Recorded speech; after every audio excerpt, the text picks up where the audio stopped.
Bueno, vamos a ir a la segunda parte de la unidad 2 que nos había quedado como pendiente.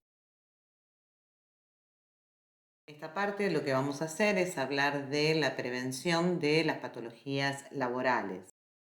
En principio, vamos a tener en cuenta que en nuestra materia, al hablar de patologías laborales, vamos a estar haciendo referencia a los riesgos psicosociales que pueden generarse por una mala gestión en el ámbito laboral y la importancia de su prevención.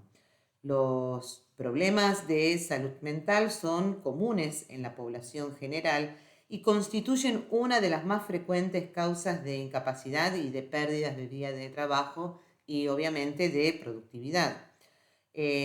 Podemos decir que el trabajo permite promover la salud de las personas, pero también puede presentar riesgos.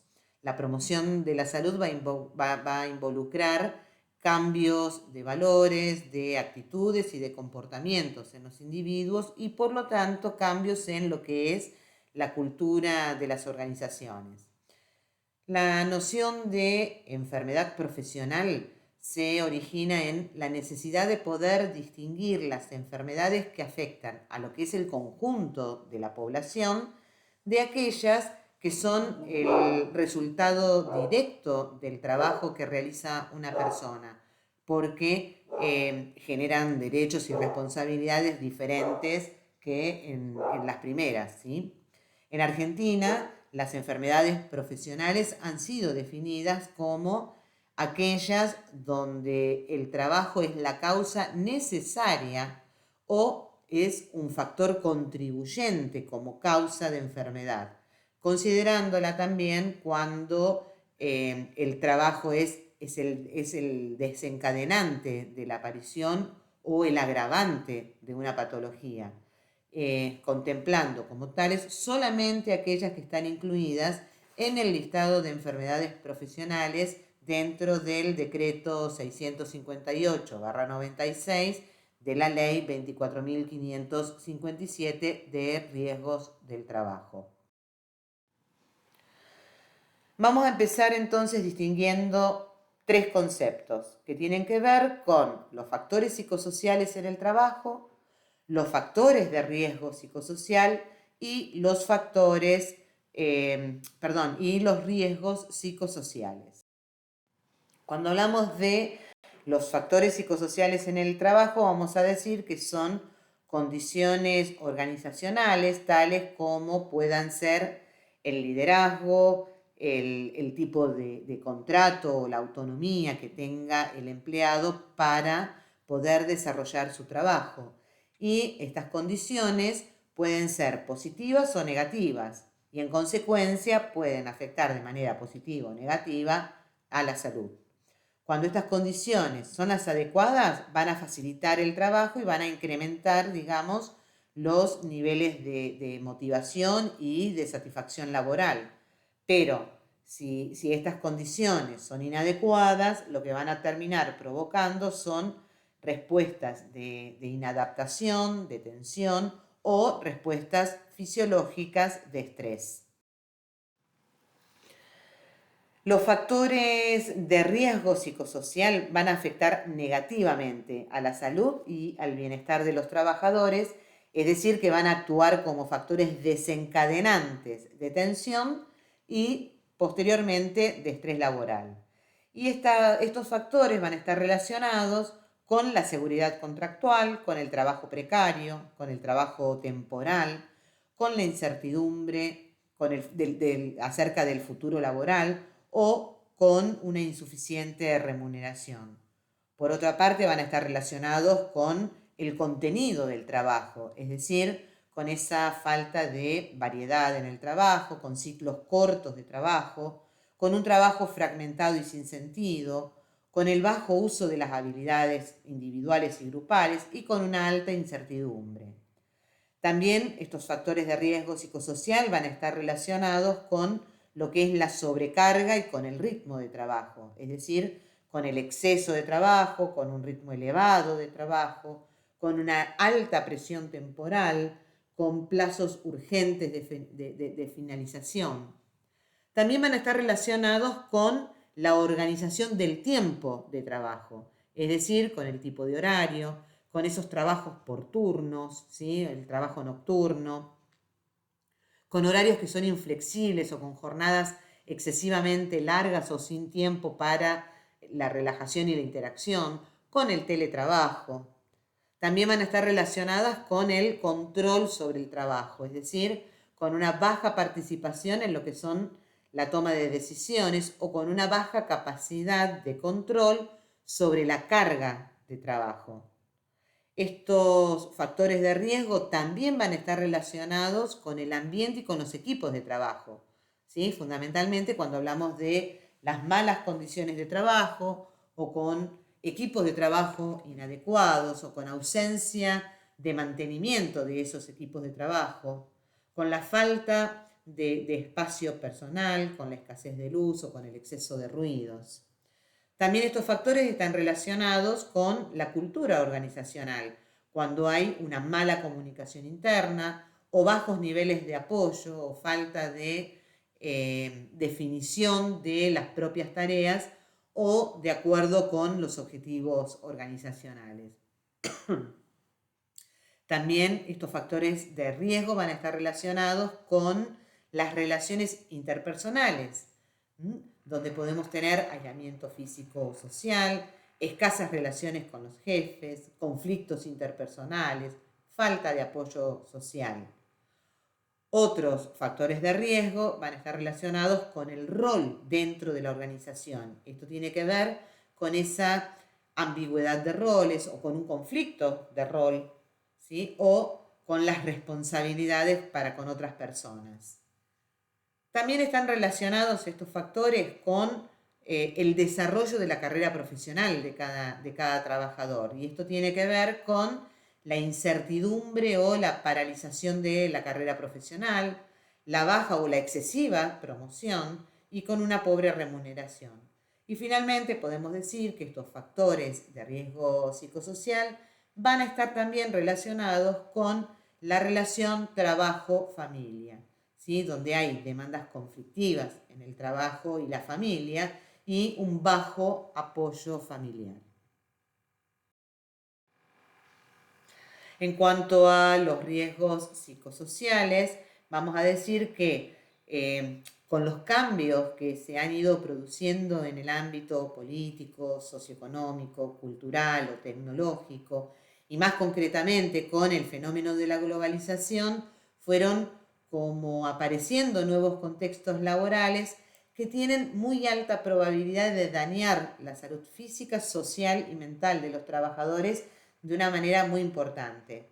Ya la Organización Internacional del Trabajo, desde 1986, va a definir a estos riesgos psicosociales como esas interacciones entre el contenido, la organización, la gestión del trabajo y las condiciones ambientales por un lado, y las funciones y las necesidades que tienen los trabajadores por el otro. Estas interacciones pueden ejercer una influencia nociva en la salud de los trabajadores a través de sus percepciones y de sus experiencias.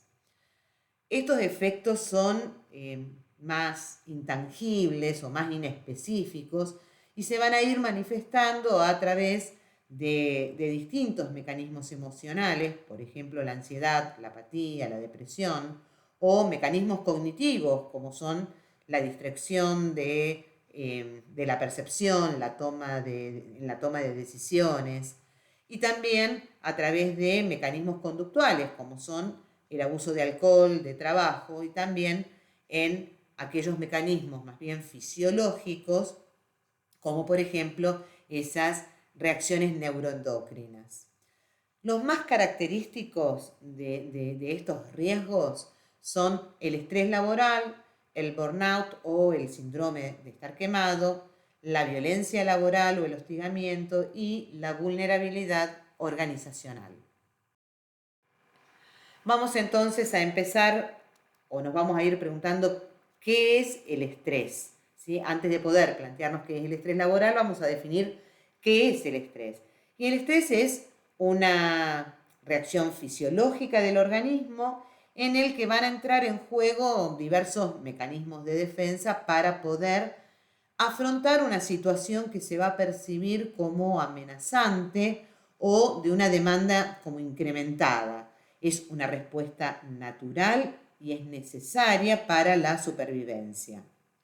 Podemos decir entonces que es una disposición humana universal, que es adaptativa de la especie en sentido evolutivo, que es factible de ser descripta desde su mecanismo neurobiológico y por lo tanto el componente cognitivo-conductual tiene un correlato biológico y va a ser la expresión de la interacción de la persona y el medio, ¿sí? Es factible de ser modificada con estrategias específicas y tiene que ver con un desequilibrio entre las demandas y los recursos disponibles, tanto internos como externos. Actualmente podemos definir al estrés entonces como un estado vivencial displacentero, sostenido en el tiempo, acompañado en mayor o menor medida de trastornos psicofisiológicos que van a surgir en un individuo como consecuencia de la alteración de sus relaciones con su ambiente y que le van a imponer al sujeto demandas que son objetivas o que son subjetivamente amenazantes para el individuo y sobre las cuales tiene o cree tener poco o ningún control. Cuando esta respuesta natural se da en exceso, se produce una sobrecarga de tensión que va a repercutir en el organismo y que va a provocar la aparición de distintas enfermedades o anomalías patológicas que van a impedir el normal desarrollo y funcionamiento del cuerpo humano. Frente a una amenaza, el cuerpo entra en estado de alerta y se va a preparar, ya sea para pelear o para correr, ¿sí? Es decir, para enfrentar o para huir, como respuesta a una situación, direccionando todos sus recursos energéticos y fisiológicos disponibles a esta amenaza. Cuando la situación que dispara el estrés se torna crónica, las hormonas del estrés se van a mantener en niveles tan altos de forma continua que va a aumentar el riesgo de sufrir distintos tipos de enfermedades. ¿Cuál es la sintomatología del estrés? A nivel fisiológico vamos a hablar de sudoración, de tensión muscular, palpitaciones, taquicardia, temblor, molestias en el estómago, molestias gástricas, dificultades respiratorias, sequedad en la boca, dificultades para tragar, dolor de cabeza, mareos, náuseas, ¿sí? Obviamente que esto es sostenido en el tiempo, no es que un día y nada más, sino que se sostiene varios días para que esto aumente y se manifieste de esta manera. A nivel cognitivo, vamos a tener un exceso de preocupación, pensamientos negativos sobre uno mismo, pensamientos negativos sobre nuestra actuación ante los otros, dificultades para pensar, dificultades para estudiar o para concentrarse, dificultades para decidir. A nivel emocional se va a manifestar a través del temor, de la inseguridad, del miedo, temor a que se den cuenta de nuestras dificultades, temor a la pérdida del control.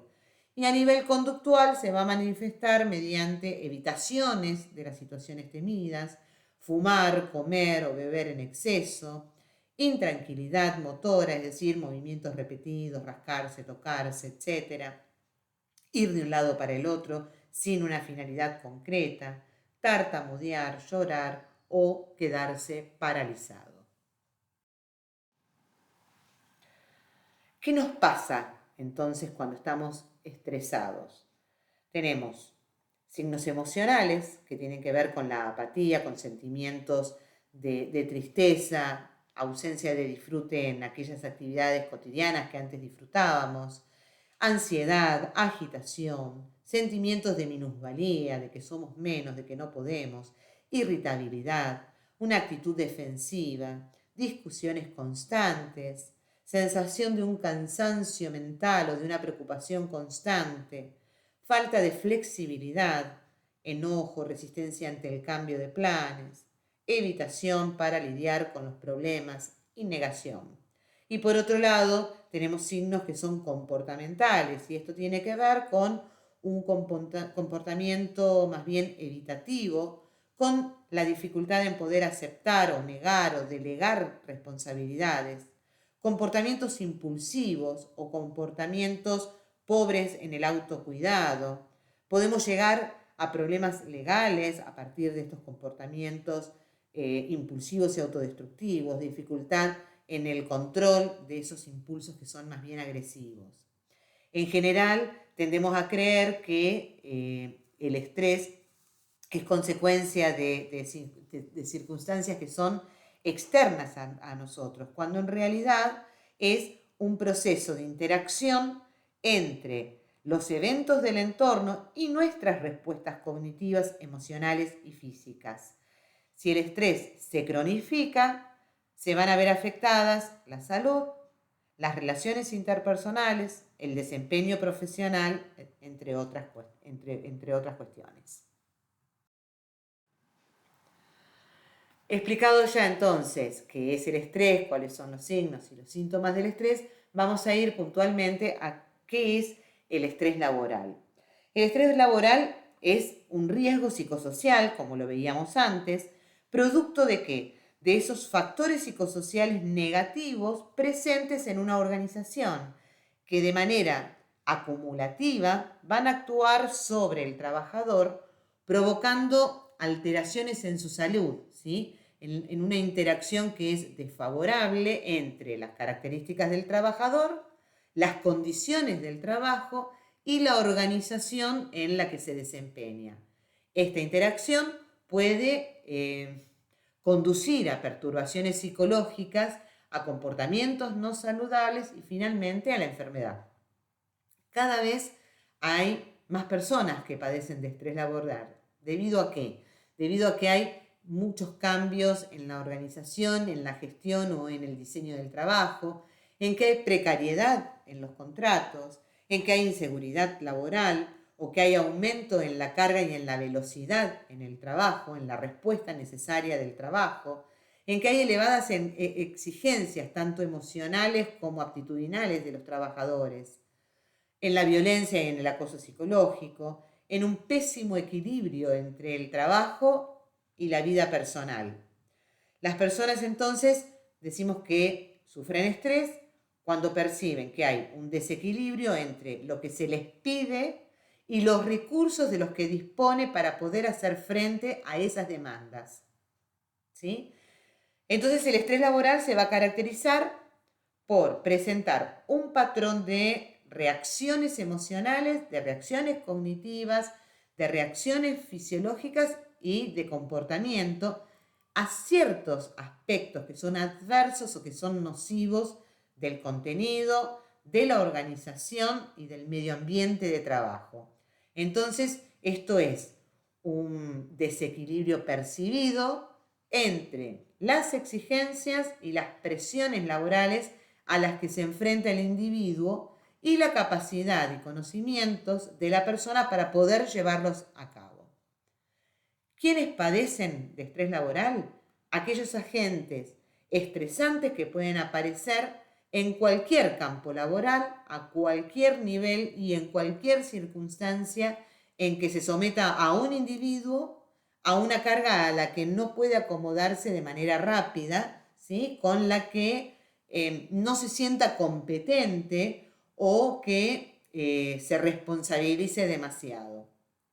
Todos podemos ser víctimas potenciales de la llamada enfermedad del siglo XXI, pero las personas que dedican la mayor parte de su tiempo al trabajo, que viven agobiadas y angustiadas por buscar la perfección en el ámbito laboral, descuidando otros aspectos importantes de su vida, son aquellas personas más propensas a padecer de este tipo de estrés, ¿sí? ¿Por qué? Porque estas son situaciones que muchas veces llevan a las personas a ser de alguna manera adictos a su empleo, y estas mismas son las que generalmente les van a ocasionar un estrés laboral.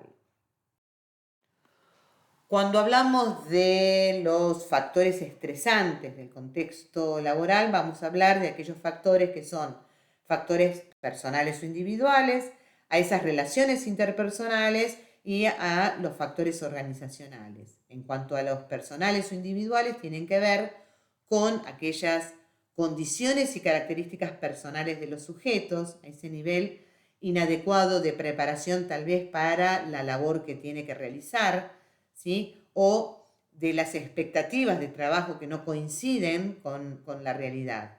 En cuanto a las relaciones interpersonales, van a tener que ver con una comunicación pobre o de carácter más bien conflictivo, con el sexismo, con las malas relaciones con los jefes y los subordinados, con un trato más bien impersonal en el trabajo.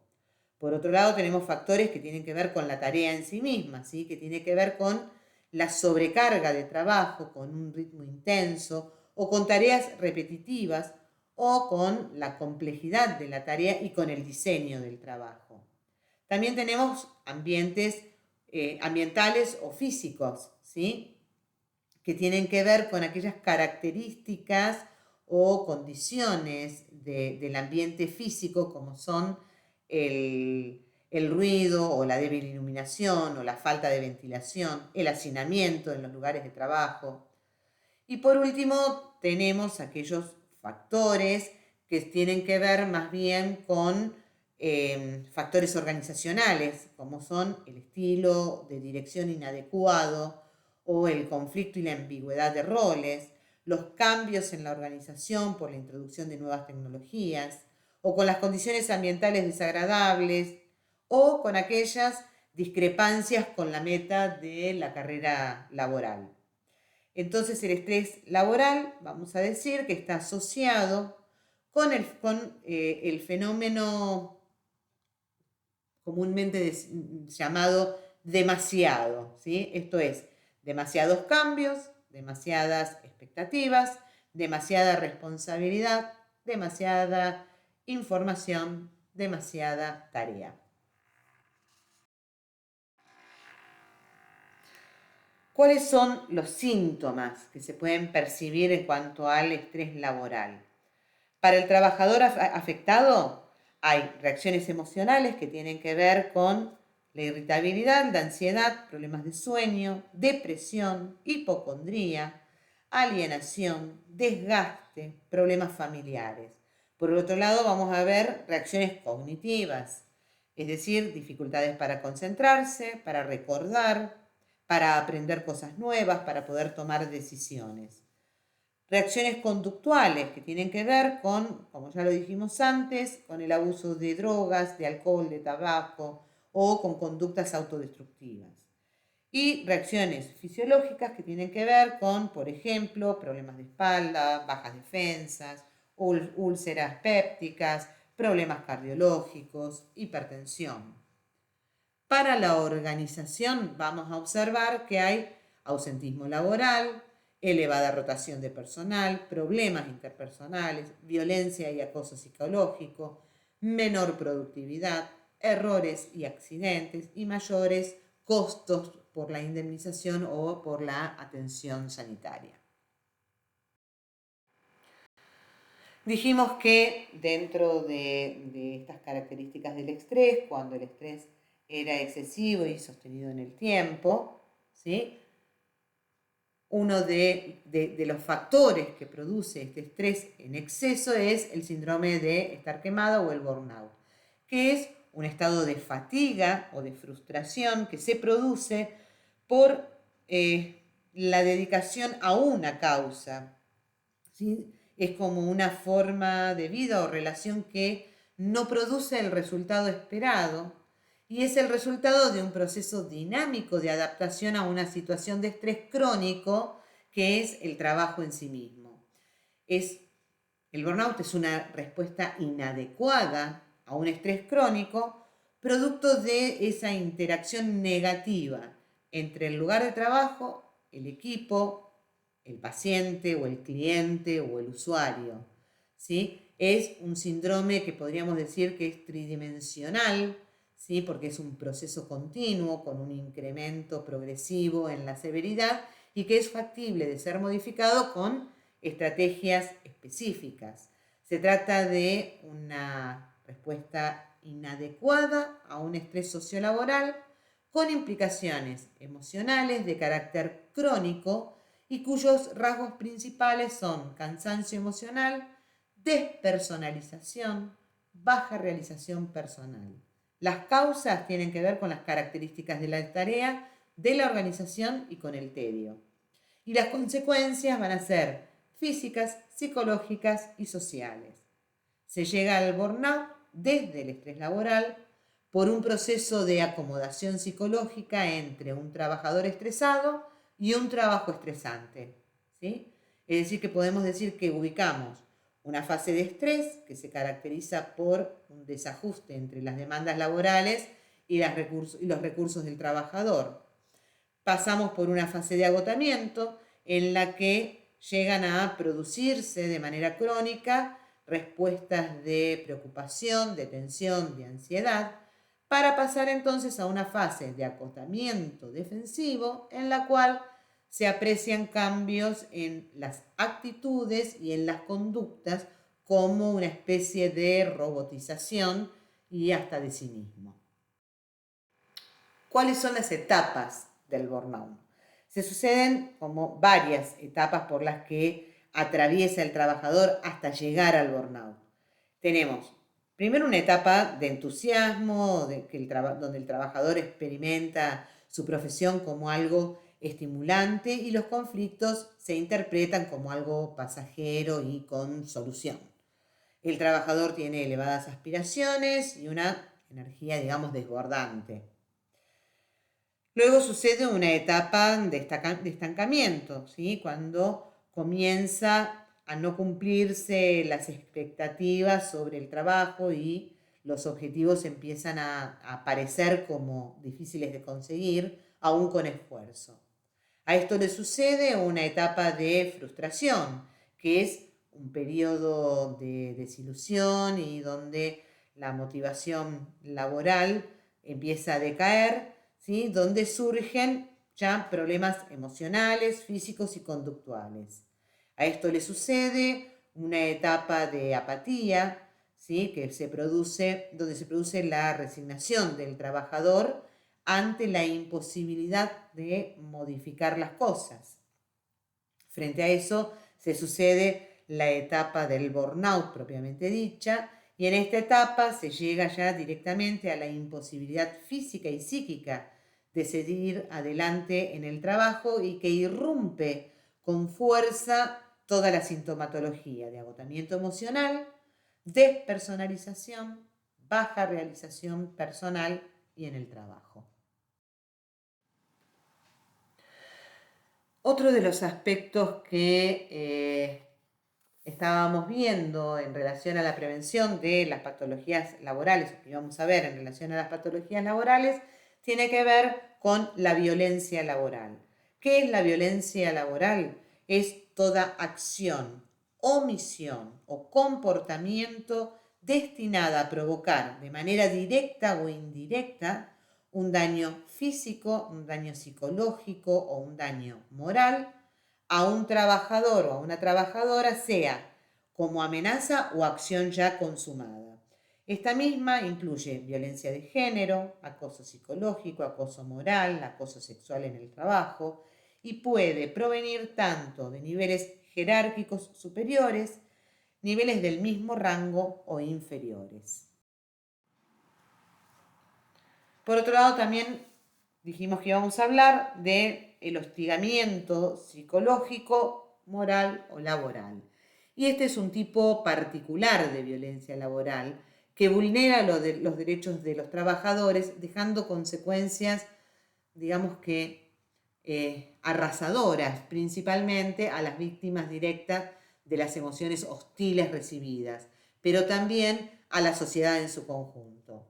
Esto es una violencia psicológica en el lugar del trabajo, ¿sí? Que también se la suele llamar hostigamiento laboral, mobbing, acoso moral o acoso psicológico o acoso laboral, psicoterror, persecución encubierta, maltrato psicológico, violencia psíquica. Tiene que ver con conductas de violencia psicológica, negligencia, abandono, descuido reiterado del otro, celotipia, insultos, humillaciones, marginación, indiferencia, comparaciones destructivas, rechazo, amenazas. Existen, digamos, una lista enorme de comportamientos y acciones de violencia psicológica que se van a manifestar de varias maneras y con frecuencia de forma combinada. Lo que sí tenemos que tener en cuenta que no son actos aislados, no son hechos aislados, sino que son hechos que se sostienen en el tiempo sobre un trabajador. ¿Cómo se manifiestan estas conductas?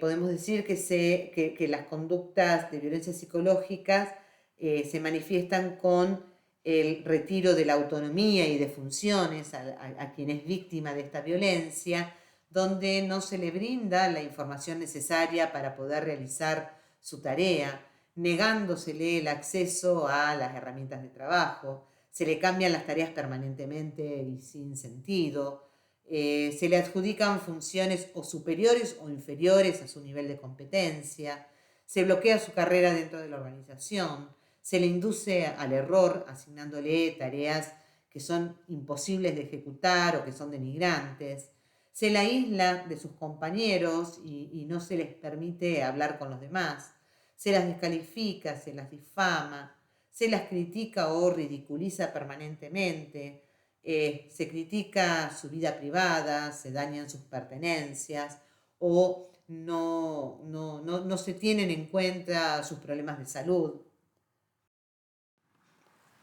También dijimos que íbamos a hablar de lo que era otro tipo de violencia que también tiene que ver con la vulnerabilidad organizacional, y esto se refiere a ese nivel de cohesión interna que posee una empresa, es decir, el grado de vulnerabilidad va a estar dado por el modo de vinculación entre sus miembros y en su conjunto. Esta vulnerabilidad va a ir aumentando en la medida en que se va observando la ausencia de sentimientos compartidos de pertenencia y de propósito, junto con la desorganización de los encargados de encarnar esos sentimientos y de transmitirlos en servicios concretos. ¿Por qué hablamos de esta vulnerabilidad organizacional? Porque este tipo de vulnerabilidad es la que lleva también a ese conjunto de violencia,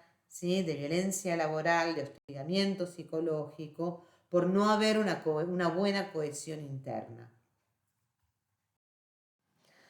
El hostigamiento entonces psicológico, moral y laboral consiste en esas acciones de violencia psicológica de manera reiterada, al menos una vez a la semana y durante un periodo prolongado de tiempo, y es ejercido, como decíamos antes, por una o por varias personas hacia otra en particular.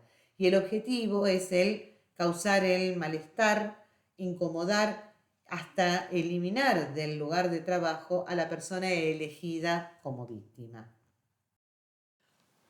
¿Cuáles serían las fases del hostigamiento laboral? En la primera fase nos vamos a encontrar con conflictos o incidentes críticos. Hay un conflicto o incidente crítico que ya es suficiente como para que aquel que se siente, digamos, tocado por ese conflicto empiece a hostigar y a estigmatizar a un compañero de trabajo, a un superior o a un trabajador.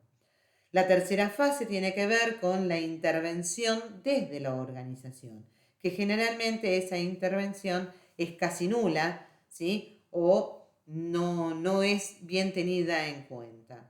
La cuarta fase tiene que ver con la solicitud de ayuda de la persona y donde se hace generalmente un diagnóstico incorrecto de lo que está sucediendo. En la quinta fase ya hay una marginación y una salida de la organización o la exclusión laboral.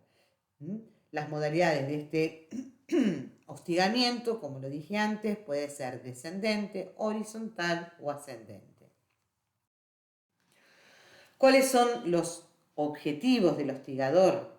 El primer objetivo y principal es el de desestabilizar emocionalmente a la víctima para perjudicar la calidad en su trabajo. El segundo objetivo va a ser atacar y destruir la imagen y la reputación profesional y personal de la víctima mediante falsas acusaciones. El tercer objetivo va a ser el de aislar y romper las redes de comunicación y de solidaridad con el entorno de la víctima. El cuarto objetivo va a ser el de destruir la empleabilidad y acabar con la competencia profesional de la víctima. El quinto objetivo va a ser el de bloquear directamente la carrera profesional y dejar sin opciones laborales, internas o externas, a la víctima. Hasta ahora vinimos hablando de qué era el hostigamiento, qué era la violencia psicológica, cuáles eran los objetivos del hostigador o del victimario, y ahora vamos a hablar de cuáles son las características de la víctima. La única característica distintiva de la víctima de hostigamiento psicológico o moral en el trabajo es que el hostigador, ¿sí?, el violento, la va a percibir como amenazante, ¿sí? Es decir, que va a percibir que cuentan con habilidades acordes para el óptimo desempeño de su puesto de trabajo y entonces, digamos que resultan ser competitivas para ellos, ¿sí? Porque presentan expectativas de progreso o porque poseen una adecuada capacidad, rectitud u honradez. Suelen despertar entonces en el hostigador sentimientos de inadecuación, complejos de inferioridad, celos, envidia, tanto por las cualidades profesionales como por las cualidades personales, y suelen generar discriminación, desprecio y rechazo por cuestiones de género, de raza o por una incapacidad general propia. Entonces, presentan expectativas de progreso a través de su desempeño laboral. Son personas, aquellos hostigados, que muestran persistencia en el trabajo, creatividad, iniciativa, autonomía, ¿sí?, que tienen buenas aptitudes y que suelen poseer un legajo impecable, ¿no?, y que además suelen denunciar las incompetencias e irregularidades, siendo personas, digamos que incorruptibles o insobornables. Las características del entorno laboral para que esto ocurra tiene que ver con una mala organización del trabajo o con la inexistencia de métodos eficaces para la resolución de conflictos, ¿no? Son estructuras más bien rígidas, hay deficiencias en el liderazgo, hay una cultura organizacional con valores más bien de competencia, ¿sí?, más que de cooperación. Hay una excesiva burocracia, se transgreden las normas institucionales o hay ausencia en lo que es la cobertura de salud laboral. Frente a todo esto, las consecuencias para el trabajador, en cuanto a las consecuencias físicas, vamos a ver que se producen diversas afecciones, dolores de cabeza permanentes, de estómago, problemas dermatológicos, problemas cardíacos, hipertensión o hipotensión.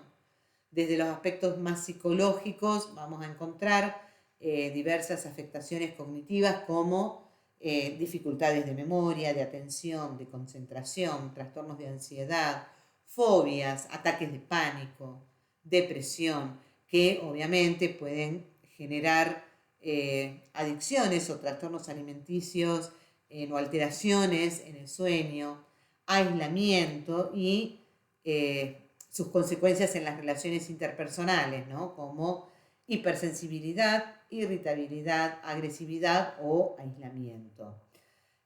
Otras consecuencias pueden ser morales, que tienen que ver con la pérdida de la dignidad, ¿sí?, una herida al amor propio, la humillación y la falta de respeto, lesión en los sentimientos, baja autoestima, desconfianza.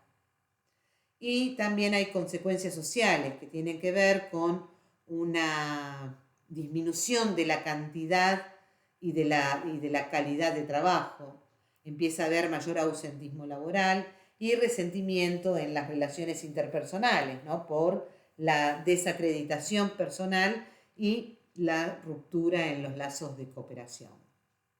La reacción del entorno cercano del trabajador, lamentablemente, las víctimas de hostigamiento laboral muchas veces no son comprendidas por su círculo más íntimo, por los familiares, por los amigos, ya que suelen suponer que la persona es como que exagera, ¿sí?, acerca de lo que le sucede en el trabajo, o bien no se percibe del todo su padecimiento. Y por otro lado, eh, estas reacciones de la persona, que pueden ser ya sea agresivas, de aislamiento o depresivas, van a dificultar la contención que puede intentar dar su entorno, generándose un círculo vicioso que va a generar mayor degradación de los vínculos que antes eran satisfactorios. Hasta aquí hemos llegado entonces con la unidad 2, y vamos a después hacer un tercer video que tiene que ver con los últimos puntos de la unidad 2, que tienen que ver con la asertividad, con la resiliencia y con la autoestima.